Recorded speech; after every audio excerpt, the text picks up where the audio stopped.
సినీ నటుడు నాగార్జున దాఖలు చేసిన పిటిషన్పై ఢిల్లీ హైకోర్టు కీలక ఉత్తర్వులు జారీ చేసింది.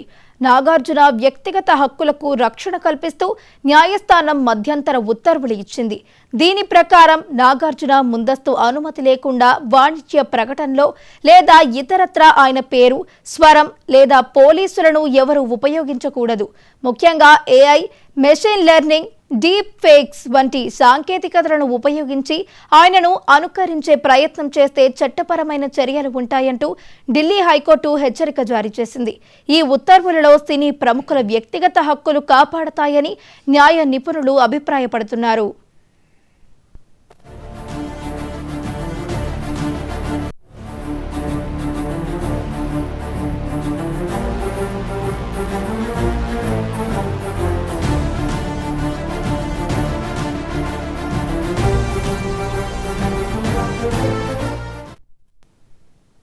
సినీ నటుడు నాగార్జున దాఖలు చేసిన పిటిషన్పై ఢిల్లీ హైకోర్టు కీలక ఉత్తర్వులు జారీ చేసింది.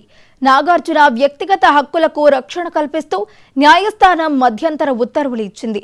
దీని ప్రకారం నాగార్జున ముందస్తు అనుమతి లేకుండా వాణిజ్య ప్రకటనలో లేదా ఇతరత్రా ఆయన పేరు, స్వరం లేదా పోలికను ఎవరూ ఉపయోగించకూడదు. ముఖ్యంగా AI, machine learning, deep fakes వంటి సాంకేతికతలను ఉపయోగించి ఆయనను అనుకరించే ప్రయత్నం చేస్తే చట్టపరమైన చర్యలు ఉంటాయంటూ ఢిల్లీ హైకోర్టు హెచ్చరిక జారీ చేసింది. ఈ ఉత్తర్వులలో సినీ ప్రముఖుల వ్యక్తిగత హక్కులు కాపాడతాయని న్యాయ నిపుణులు అభిప్రాయపడుతున్నారు.